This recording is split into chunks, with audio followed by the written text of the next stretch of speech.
Hello everyone, ఇవాళ మన ఛానల్లో అయితే ఎల్డర్స్ కోసం ఒక మంచి రెసిపీని అయితే అప్లోడ్ చేస్తున్నాను. ఎవరైతే డైట్ ఫాలో అవ్వాలనుకున్నారో, వెయిట్ పెరగకూడదు బట్ ఎక్కువ కర్రీ క్వాంటిటీ అయితే తినేస్తున్నారా, సో ఈ కర్రీని అయితే ఒకసారి ట్రై చేయండి.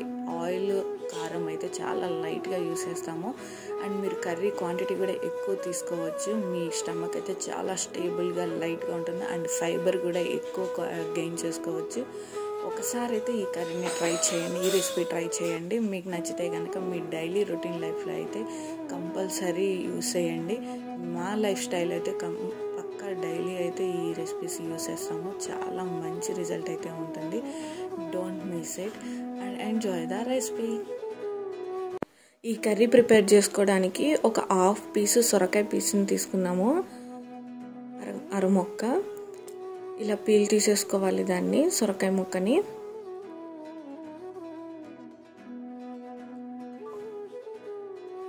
సొరకాయ ముక్కని పీస్ తీసేసుకొని లోపల అయితే తీసేస్తాము కదా, వైట్గా గింజలు సీడ్స్ అవి ఉంటాయి కదా, పైది అయితే తీసేసేయాలి.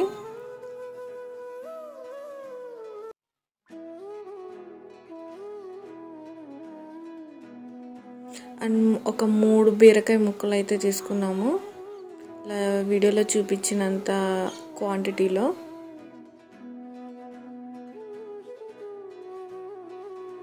ఇవి పొడుగు బీరకాయలు అనమాట. సో హాఫ్ పీసెస్ చేసుకుంటే ఒక 4 ముక్కలు అయితే అయ్యింది. 4 ముక్కలు బీరకాయ ముక్కలు అయితే తీసుకున్నాము. వాటిని కూడా పీల్ తీసేసుకొని మంచిగా ఒక మాదిరిగా, మరీ చిన్న సైజు కాకుండా ఒక మాదిరిగా, ఒక పెద్ద సైజులోనే కట్ చేసుకోవాలి.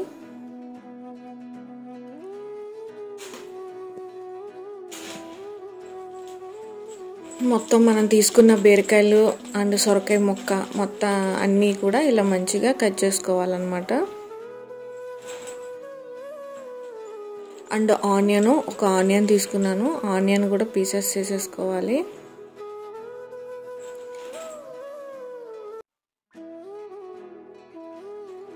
ఒక 4 మిర్చి, గ్రీన్ మిర్చి మేమైతే ఇలా కట్ చేసుకుంటాము. లాస్ట్లో స్టార్టింగ్లో మొక్క లేకుండా అలా కట్ చేసుకుంటాము. అండ్ 2 టమాటాలు కట్ చేసుకున్నాము. పచ్చెనగపప్పు ఒక చిన్న గిన్నెలో అయితే తీసుకున్నాం క్వాంటిటీ. ఇలా వీడియోలో చూపించిన క్వాంటిటీలో అయితే అన్నీ రెడీ చేసుకున్నాము.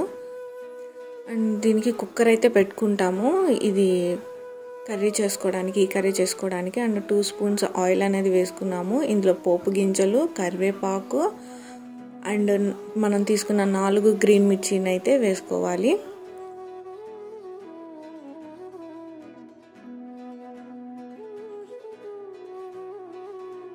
ఇందులోనే ఒక 6-7 చిన్నులపాయలు అయితే తీసుకున్నాము. మనం కట్ చేసి పెట్టుకున్న ముక్కలు అన్నీ మిక్సింగ్ కలిపేసి చేసేయాలి ఈ కర్రీ. తీసుకున్న ఈ మొత్తం వేసిన చిన్నులపాయలు కూడా వేసేసి జస్ట్ అలా కలిపి ఉంచుకున్నాము. అండ్ నెక్స్ట్ ఆనియన్స్ కట్ చేసుకున్నాం కదా, అవి కూడా ఇందులో వేసేసుకోవాలి. ఒక 1/2 స్పూన్ పసుపు, ఒక 1/2 స్పూన్ సాల్ట్ అనేది వేసుకొని కలుపుకోవాలి. నెక్స్ట్ మనం కట్ చేసి పెట్టుకొని ఉంచుకున్న ఒక 2 టమాటా ముక్కలు, అవి కూడా ఇందులో వేసేసుకోవాలి. ఒకసారి మామూలుగా కలుపుకుందాము, ఇలాగా మిక్సింగ్ చేసుకుందాము. అండ్ మనం కట్ చేసి పెట్టుకున్న సొరకాయ ముక్క ఒక హాఫ్ ముక్క పీసు అండ్ 3 బీరకాయలు ఉన్నాయి కదా, అవన్నీ కూడా కలిపేసి ఇలా పెట్టుకోవాలి. సగం ముక్కలు వేసిన తర్వాత పచ్చెనపప్పు నానబెట్టుకున్నాం కదా మనం చూపించిన చిన్న గిన్నె, అది మిడిల్లో వేసేసుకొని దానిపైన మిగిలిన ముక్కలు కూడా వేసేసుకున్నాం అనమాట. అలా అయితే మంచిగా ఉడికిద్ది అనమాట. పప్పు కూడా మంచిగా మధ్యలో అన్నిటికీ